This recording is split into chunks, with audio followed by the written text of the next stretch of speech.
Rev it up and welcome to Cars Yeah, show number 1541. This is Cars Yeah, where you'll enjoy interviews with inspiring automotive enthusiasts.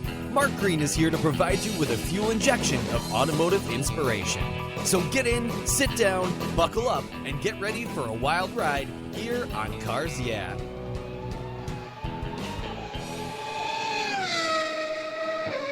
Hello, inspiring automotive enthusiasts, and welcome to Cars Yeah. I'm revved up and very excited to bring to you today a very special guest named Harry Clark. Harry is the founder of Classic Promenade, a collector car dealership in Phoenix, Arizona. He has been a significant collector of motor cars since he was just 15 years old. He has a special affinity to CCCA Classics and has collected and enjoyed marques including Packard, Rolls-Royce, Bentley, Bugatti, Pierce, Arrow, and Cadillac, to name a few.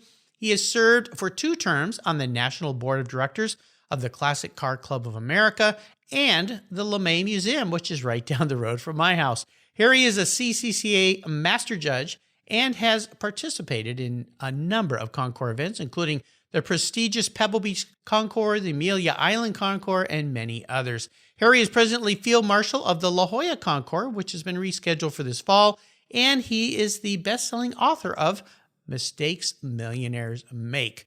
We'll be right back to talk with Harry, but first a word from our valued sponsors that make Cars Yeah possible. We'll see you in just a minute.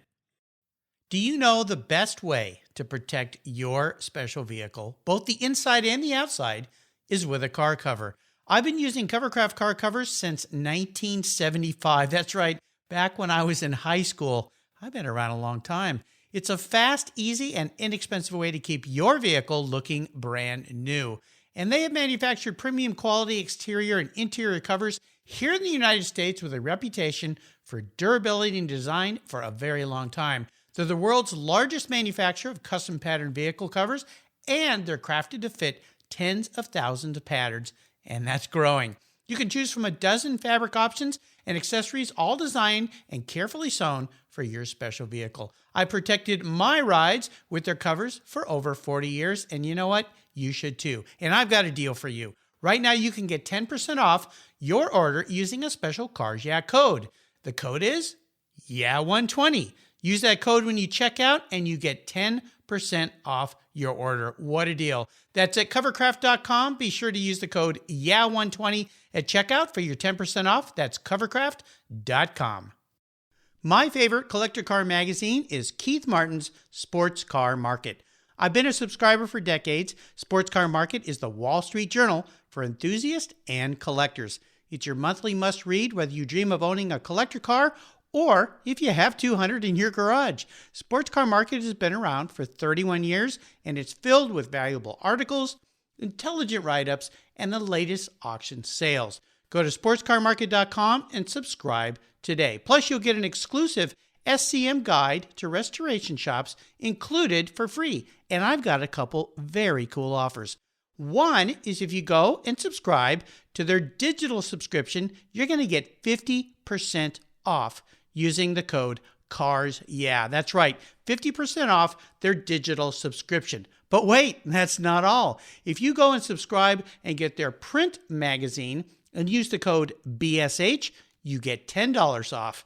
That's right, $10 off. Why BSH? Well, that's the Buy, Sell, Hold podcast that I do every Tuesday with Keith Martin. You'll find it here on the Cars Yeah website or using your mobile device with any mobile device podcast app, or you can find it at sportscarmarket.com. That's Buy, Sell, Hold, the essence of collecting. Hey, Harry, welcome to Cars Yeah, my friend. Are you buckled up and ready for a fun ride? Absolutely, you bet. All right, we're going to have some fun here. But before we jump into the questions, I want you to give away a little secret here. Tell us one little thing that most people don't know about Harry Clark. Well, an obscure thing is in college, I was a NCAA Division I heavyweight wrestler all the way through undergrad and grad school. Whoa, no kidding. So that's unusual. Yeah, that's super unusual. Now Now, why didn't you go on to be like one of the, what is it, the WWA, where you're out there throwing people? Maybe that's a little different kind of wrestling, huh? Exactly, it is. Yeah, exactly. Are there going to be some listeners out there that go, what? I didn't know that about Harry. Absolutely, yeah. Very cool. Well, that's the whole idea of that question. Well, let's jump into a success quote or a mantra, some kind of saying that's been instrumental in forming your life and your many successes. It's a really nice way to get the inspirational tires spinning here on Cars Yeah. So Harry, grab the wheel. Sure. Yeah. Well, one that I particularly appreciate is that happiness is not a result of your circumstances, but instead of your focus. Well, how have you incorporated that into your life? Well, it's been part of my life for a long time, and it's we all experience very hard times occasionally in our lives. Like right now? Like right now, yes. And so I always try to find happiness in each and every day and throughout the day to, celebrate the little successes and it can even be a sunset or what have you. It's an important message for today, of course, with what we're going through with this virus and the devastation it's caused not only to lives, but to businesses and so forth. So you shed a bit of ray of sunshine and hope here, I think, for all of us. And it is a bit of a cliche when you say, you know what, every day, if you get up in the morning and think of a couple things you're grateful for, it's a good way to start the day. Is that a practice that you try to incorporate into your daily life?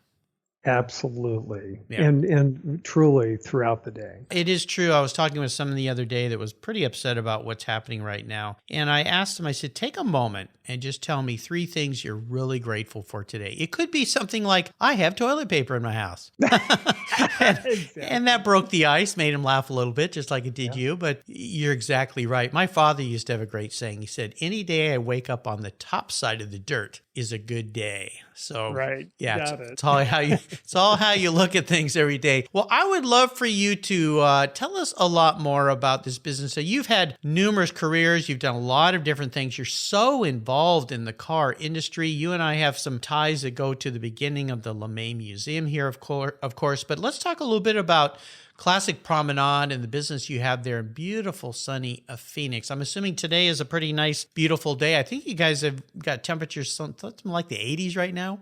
Yeah, exactly. Yes. Yeah. Lows, in the low 60s and up to the low 80s. It's spectacular. I just interviewed yesterday Marcus Angel, who has a restoration shop where he works mostly on Mustangs. So that's why I kind of know what your weather's like today. So tell us about Classic Promenade. Yeah, sure. We're in Arizona. We're really the only kind of higher end collector car dealership. Mm-hmm. We sell about 20-30% of our cars internationally. And almost everything that we sell leaves Arizona. So we're very blessed to have clients all around the world.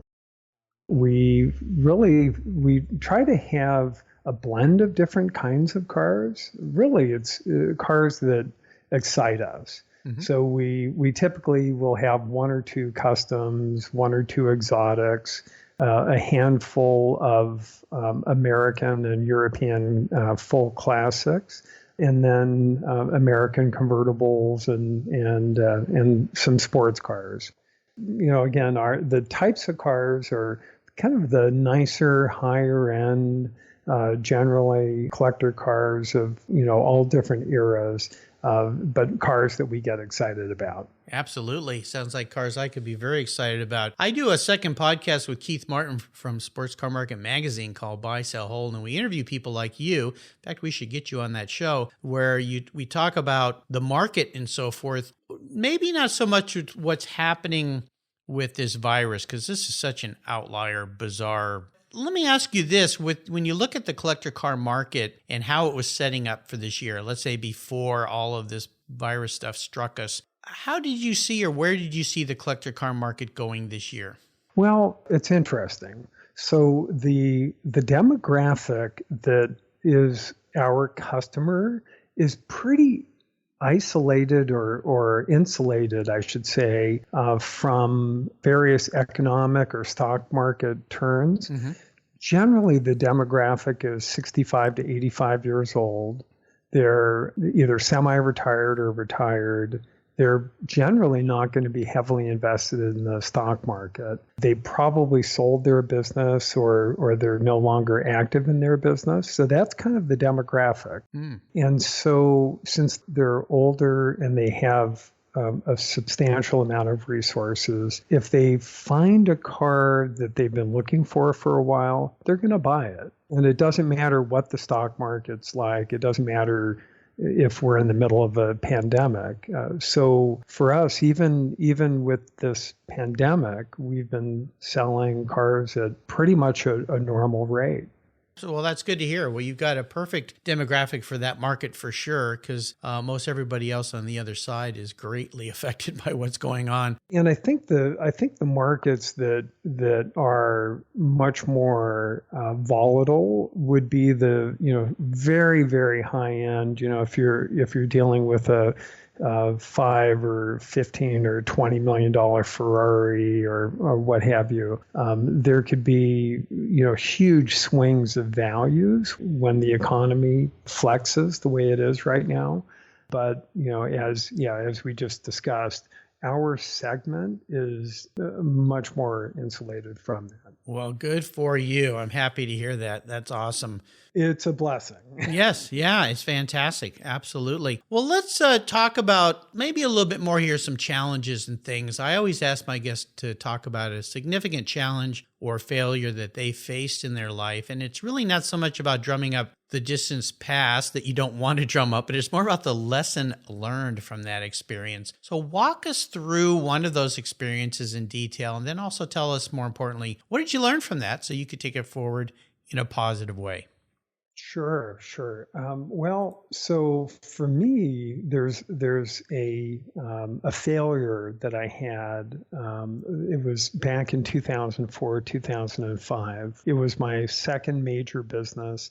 The first one I had sold successfully to a Fortune 100 company back in about 1996, when I was quite young. And so in 2005, I had this business that was 5 years old. We had literally, from startup, we had gone from 0 employees to 450 employees. Wow. And $100 million in sales. Holy cow. With $250 million in backlog. And I went to raise some private equity funds from a Vancouver private equity firm. And basically at the last minute, they tried to throw me over a barrel and really, I want to say, kind of steal the company. Yep. Mm-hmm. And my attitude was kind of like a Boy Scout. I'm not going to let them do that. The bad guy should never win. Right. So I resisted it, which was in hindsight a mistake. I ended up having to unwind the business. It went down. My 450 team members all lost their jobs with devastating impact to their families and community. Yeah. And I personally lost $100 million. Oh my gosh. Which ended up in a divorce, and actually one of my daughters attempted suicide twice. Oh my gosh. She almost passed. So there was this horrific series of events that actually for me lasted 12 years. Oh my gosh. Yes, it was just, because I had so many, so much asset value that the bankruptcy proceedings went forever because the attorneys could bill forever against $25 million in assets. So they did. Oh. Anyway, so all of this, and perhaps you can see why part of my mantra. Yes. Try to always look at the bright. Yeah. Uh-huh. Right. Yeah. Because this is that situation was very much a situation in which, it could have been devastating or it ended, in many different ways. Yeah. So for me, I ended up taking that experience and interviewing 30 other entrepreneurs that made and lost between 10 and 200 million, correlated the risk factors, and published a book. And I've been blessed to, I've spoken in 25 countries, 75 cities around the world. Wow. Delivering keynotes to CEOs and entrepreneurs and family businesses, sharing what the risk factors are for these very successful people and how they can mitigate the risk of being devastated. Wow. Well, first and foremost, thank you for sharing an incredibly personal story. And what I really hold you up on a high platform after hearing this is that instead of just keeping this all to yourself, you went out there and put yourself in front of everybody like you are today, and you wrote a book to try to help people so this doesn't happen to others. I've had several friends who've lost businesses that they've spent a decade or more building in a very similar situation where venture capital groups or an investor comes in and then basically takes over their business and literally locks them out of their own business. And for some of us that have never dealt with that, we sit back and go, well, how can you let that happen? How could you ever see that coming? But you can't. So I know it's a very complex story, but if there's maybe one or two things you might share with our listeners today on a multiple level, maybe you don't have to be a millionaire, but you have spent your life building a business that you might offer somebody as a quick takeaway. And then I'm going to put a post of how people can get their hands on your book, because I'm assuming that even if you're not a millionaire, you can learn some really valuable lessons from the book. Would you agree? Oh, yes. Yeah, definitely. And the nice thing is, because the people that I interviewed, we recorded the interviews, they tell their stories about how they made their money and how they lost it. So it's very engaging because it's story based. It's not an academic book. Exactly. So what's one or two maybe key takeaways that you could throw out in a condensed format for this podcast today that might help people? Sure. Actually, yeah. And actually during the pandemic, you can imagine that there's a lot of application here. Yes. So one is not being overly leveraged. So reduce debt, reserve cash, and by cash, it could actually mean have it in a safe at home. Actual real cash, But yeah, so have cash, and reduce debt, and just be aware that over optimism, and that's not really looking at potential downside. So just being uber optimistic that if it's not kept in balance is what generally leads to the more catastrophic events. Was there a point in time early on when you were getting involved with these people that you had some feelings, or that gut feeling that you went, something's not right, but you ignored it because the upside seemed so positive? You think about a company coming in or people coming in with cash, and that's what you need when you're trying to build a business, whether it's a small business or a giant business. It's cash flow. That's what everyone's suffering from right now with this pandemic, is lack of cash flow. Was there a point in time where you had that sense at all? Well, so I have to say that they did a remarkable job covering their intent. However, having said that, we had 5 different private equity firms that were offering roughly the same deal. And we went with them because they said they could close in 30 days rather than 90 days. And so we just figured out, 20 million is 20 million, so we might as well get it faster. Even though we knew that the founder he made his money by raiding, destroying companies and raiding companies. Yes, exactly. Yeah. And so that really should have been the deciding factor right from the get-go. What, he's a bad actor. Let's stay away from him. Yeah. Let's go with the guys with the white hat. Yeah. Wow. Well, I'm going to make sure that I put a link to your book because I think I know now that having heard this story and listening to you, it's a great book for people to pick up and learn from on all different levels. And I just asked that question because most of the time in my life where I've encountered a bad situation, there started to be that gut feeling. Something's not quite right here, but you really want what you want. And so you overlook it, you ignore it, you make excuses for it, and you keep pushing forward. And of course, it ends up biting you in the end. That's the uber optimism, right? Right. Yeah, exactly. Wow.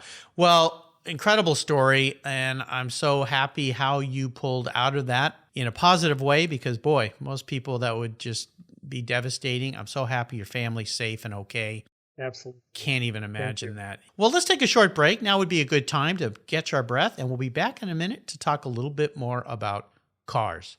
If you're listening to Cars Yeah, you've probably spent some time working on your favorite ride. But how confident are you working on your finances? You may be able to rebuild a fuel injection system, but can you decipher the details of a mutual fund? If you're like me, investments, insurance, annuities, budgeting, and other financial concepts may seem a bit daunting, but what if I told you there's a book that describes these subjects and more in an easy-to-read and a very humorous way? My friend Chris Kimball, CFP, a longtime sponsor and past guest here on Cars Yeah, has written that book, and it's titled The Saga of Eicken Penny, a couple's humorous journey through the confusing world of finance. It's a fun look at things you need to know, everything from investing to effective ways to get rid of credit card debt, and it's probably the only book on finance with a VMAX on the front cover and a classic Mini Cooper on the back. The book's available at Amazon for just $10, and this book will dramatically improve the direction of your financial future. I gave copies to each of my children. All securities are through Money Concepts Capital Corp. Christopher Kimball Financial Services is not affiliated with Money Concepts Capital Corp. Get your copy, The Saga of Eicken Penny, today. Are you looking for a way to get your products or services into the ears of thousands of automotive enthusiasts around the globe? I can help. This is Mark Green here at Cars Yeah, and I'd be honored to be an influencer and ambassador for your brand in a unique and personal way. 5 days a week, thousands of subscribers and listeners enjoy the Cars Yeah podcast and website. Contact me today and I'll show you how at mark@carsyeah.com or connect with me through the Cars Yeah website at carsyeah.com. All right, we're back. And Harry, I'd love for you to tell us a story that instigated this personal passion you have for cars. Is there a pivotal moment in your life when you knew that you were indeed going to be a car guy? Well, there are definitely a few. One of them was, it was in Huntington, Long Island, New York. I was in elementary school. There was a Concours d'Elegance going on. And I remember walking up and seeing a Duesenberg and a Packard for the first time in my life. And my jaw dropped. I just thought they were the most beautiful, cool things that I had ever seen. And that's really when my interest peaked. Well, and you've been involved in so many Concours events as well. So now you've immersed yourself in all the biggies. Amelia, Pebble, La Jolla, all these Concours events that attract the best of the best of the best cars. So you just must be in hog heaven when you're involved in all these events. Oh, yeah. Yeah. Absolutely. Absolutely. Oh, how fun. Well, let's talk about your first really special vehicle. The first car that you, perhaps a collector car that you finally got that you'd wanted for a long time, that you went, you know what? I'm so stoked. I got it. Okay, well, so this isn't probably the way you would think it would go. So I started reading Hemmings when I was 11 years old. Oh, wow. And I would sit there and I read it cover to cover. So every month I would start, perusing Hemmings and studying it actually. So by the time you can imagine, by the time I was 15 and we're in Southern California. At 15 and a half, you're allowed to get a learner's permit. Yeah. And so I was ready to get my first car. So my focus was, because when I was 11, I was small, I was smaller in size. So I was focused on little cars. So I was literally micro cars. So I was focused on Isettas and Bantams and Austins and Messerschmitts, the little micro cars, or Crosleys, etc. Yeah. So when I was 15, I bought my first car. It was a 1940 Bantam coupe. Oh, wow. Right. Yes. And so that was my first car. It was also my first show car. I actually, when I was 15, I went to they had the American Bantam Club annual car show, and we trailered the car, my dad and I, to the event, and I showed it as a 15-year-old, a little collector. Oh my gosh, those cars are so much fun because they look like a giant pedal car. Oh, absolutely. And here, you can imagine being a kind of more or less irresponsible 15-year-old, driving it down sidewalks. And, through the campus of my high school and such, because they're tiny, right? Tell us a little bit, since you had one. When I look at those cars, my first question is, they make you smile, but my first question is, why? Why do they make such a little tiny, who are they thinking about? What was the market? Who made these little tiny cars? Yeah, so they actually made quite a few of them, and the entire intent was to make an economical car. So here they were back in the 20s and 30s, and then into the early 40s. They were making these, albeit small, but they actually attained 40 plus miles per gallon. Well, there you go. Now, they had every week, I've been going to Pebble Beach Car Week for 31 years now, and they have a microcar show during that week. Have you been to that? So they actually were, they've shown them at the Concours, but I've not been to the microcar show outside of the Concours. Oh, no. You'll have to go because it's really fun. It sounds great. I think they call it the Little Car Show. I think that's what they call it. Yeah, it's fun. It's on the city streets. It's free, and it's fun to see the little kids walk up to it. But I do remember seeing microcars on the lawn at Pebble. In fact, I'm trying to remember the one that you probably know this better than me, a few years ago that won the class that went over the stage there. And it's funny to see it with all these other giant cars like Duesenbergs and Packards and things. Yeah, it's like, who brought the pedal car to the Pebble Beach Concours? They're styled very similar. Oh, they're beautiful. So, they're really cool. How fun is that? Well, here's a bit of an introspective question for you. Maybe you've grown up by now, Harry. We'll see how you answer. We'll see a little bit. Yeah, we're all car kids at heart. If you woke up tomorrow and you were a vehicle, actually manifest as a vehicle, what would Harry Clark be? So that's a great question. I would say I'll be a little geeky here. Okay, that's fine. So I would say like a 1938 Bentley 4 1/4 drop head. So okay. So this is a car that's pretty big. Yeah. It's a pretty big car, and it's relatively sporty, and yet it has some elegance. It's maybe a little antiquated in some respects, but loaded with fun. It's easy on the eyes, and anyway, so sporting, yeah. Well, beautiful cars, and of course I've seen a bunch of those on the lawn at Pebble over the many years that I've gone, and to me I'm trying to figure out how I would describe this to somebody as far as my perception. They're not as big and giant grand as some of the big cars, but they do, and you may think this is funny, they have a little sense of that micro car feel to them in my way. They're lower cut, kind of lower to the ground. Of course, Bentley, more swoopy than a Rolls-Royce, right? A little more sporting and so forth. And the big rolling fenders, and those cars are so beautiful with the flying bee on the hood, if you will. So, I can see that. Okay, you're the first one of those. on the show too. So that makes you unique and special. That question brings out some very interesting answers, that's for sure. Yeah, I love it. All right, we are driving into the last lap. I'm going to fire off a series of questions and ask you to give our listeners some very quick blips of that 38 Bentley 4.25 drop head coupe. So here we go. What's one of your personal habits you believe has contributed to your successes in your life? Discipline. Yeah, absolutely. Very important. Which, by the way, wrestlers generally are very disciplined.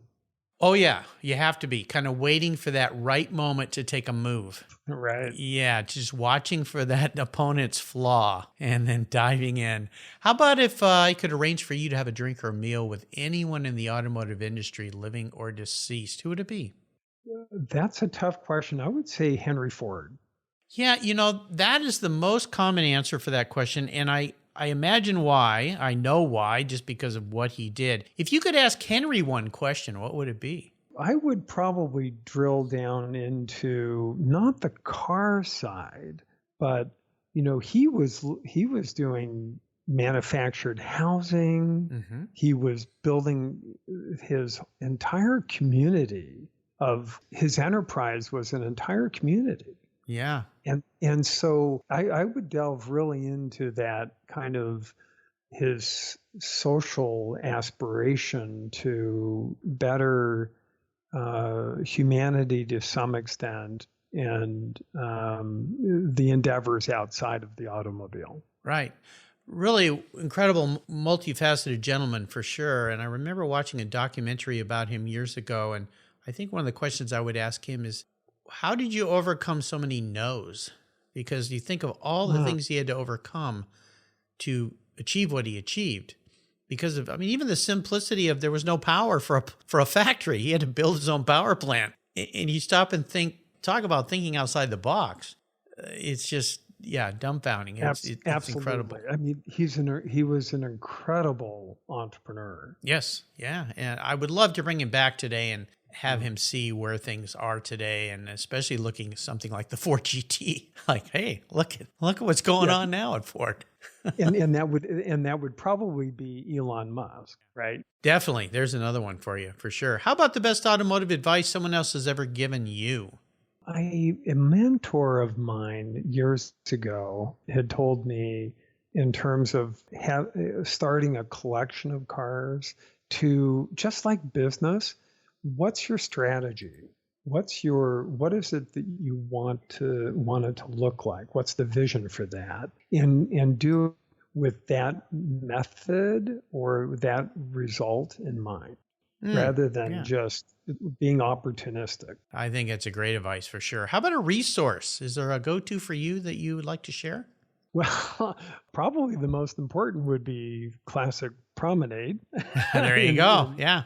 In Phoenix, we're as a consignment and for cars that we buy, I just want to toot our own horn. Well, you should. Absolutely. What's the website? ClassicPromenade.com, and that's classic, and then promenade is PROMENADE.com. ClassicPromenade.com. I'll make sure I put a link to that on Harry's show notes page. You can find it. Very easy to find out there. Just Google Classic Promenade and it'll pop right up. Now, you take cars on consignment there as well as cars that you buy and sell yourself. Is that right? Are they all consignment cars? That's correct, yes. Okay, both. Okay. No, it's a mix, yeah. A mix. Great. Awesome. And we have cars being shipped to us from all over.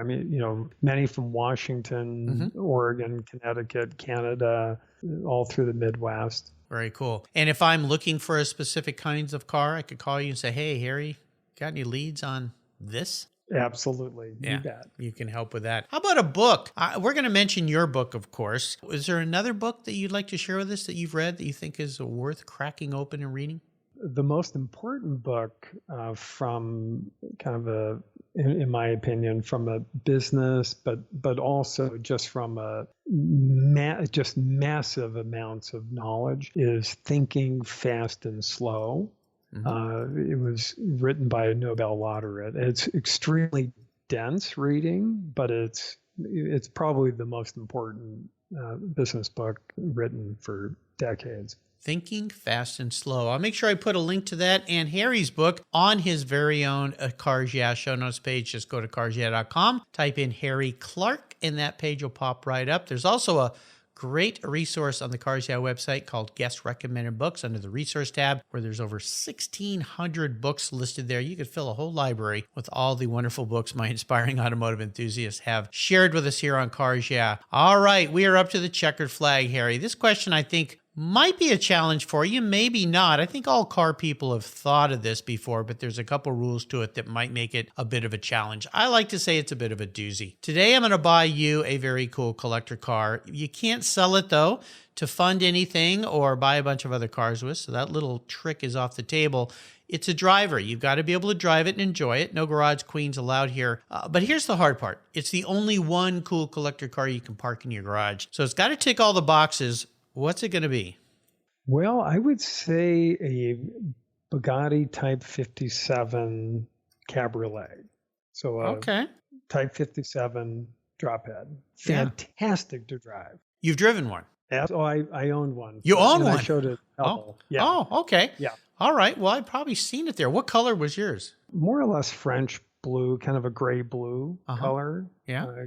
Gangloff body. Fantastic car. Yeah. Wow. But now, do you still have it, or is it gone? Unfortunately, when I got wiped out, it left. But my intent is to buy it back or one very much like it. They're just beautiful in so many ways. And again, I see a trend with you here because they're a bit of, and this may sound funny, but I call them kind of cartoon cars because they almost don't look real because they're just so incredible. Yes. I mean, the 39 Type 57C Cabriolet is another one. I mean, they're just, they look like somebody with a cartoon creativity drew them out on a piece of paper with these big, round, voluptuous front fenders and all of this. So they're wonderful to drive because a lot of times you hear about these kinds of cars and you think, oh, they're so gorgeous. And when you get in them to drive them, it's like, oh, this is terrible. But that's nice, huh?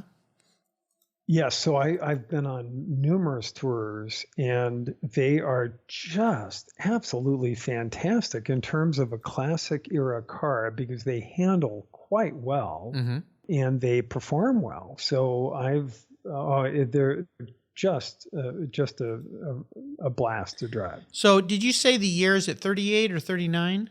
Yeah, actually mine was a 34, but the later years are even better. Okay, so you'd like yours to be a 38? Yes, that would be fantastic. I just want to get it right because I don't want to show up on your doorstep with the wrong car. I'll take it. I'll take it. Trust me. Yeah, okay. All right, very cool. Well, they're so elegant. They're so spectacular. Pre-war cars are obviously a treat that you love in your life. I hope as the next couple of decades go by, we find enough people who want to continue to be the caretakers of these as and I'll speak just for me, us old guys get old, and we let these things go to the next caregivers out there, but they're just works of art. And I'm so happy when I talk to somebody who has had one and driven it and used it. So it's not a garage queen. You get to see it out there. And nice choice, my friend. Very, very nice. Well, Harry, I knew you'd take me on a great ride today, and this has been really fun. I want to thank you for sharing your life and your journey. Could you offer us a little parting piece of wisdom or guidance before you drive off into the desert sunset in that 38 Type 57? I'll refer back to what we talked about before. Just make sure in these times you find happiness each and every day. Yeah, and it's easy to do if you're just grateful for what you have. That's right. That's the secret I've learned after talking with so many people on Cars Yeah. You just have to stop and be grateful. Yeah. It could be something very small or something very special for yourself, but just think of what you're grateful for. For so many of us, just to be able to wake up in the morning is a moment of gratitude that should be cherished for sure. What's the best way for people, again, to follow along with Classic Promenade? Well, our website, classicpromenade.com, and we have a email distribution that goes out regularly, and I would definitely sign up for that. Okay. And obviously social media as well. Yeah, all the normal Instagram, Facebook, all that? Yes. Okay, correct. great. I'll make sure I put links to those so you can follow along with the fantastic cars that Harry and his team there sell and offer. Even if you can't partake in one of these, it's always fun to go to the site and look at what they have for sale. And Harry and his group there, they're always welcoming, I should say, if you have any questions about the vehicles and so forth. So check out Classic Promenade. Harry, thanks for being so generous today with your time and expertise, for sharing your life with us today. It's been a delight. Until you and I talk again, which will probably be at a Concours event coming up this summer. We're going to be optimistic that they're going to happen, Car Week and all that, La Jolla Concours. I'll see you down the road. Thank you. You're welcome. Hey, you want to have a little bit of fun? Go to YouTube, Covercraft Industries YouTube page, and you can see me doing a couple tips and tricks with Covercraft products and car care products, or you can Google Covercraft Mark Green and watch the videos there. Check me out. Kind of fun. Thank you so much for joining us on today's ride here at Cars Yeah. Drive on over to carsyeah.com to find show notes and inspiring automotive fun. Download your free copy of Filler Up, a fun book filled with gorgeous photographs of fuel filler fun, including quotes from more inspiring automotive enthusiasts. Download your copy today, and we'll see you next time on Cars Yeah.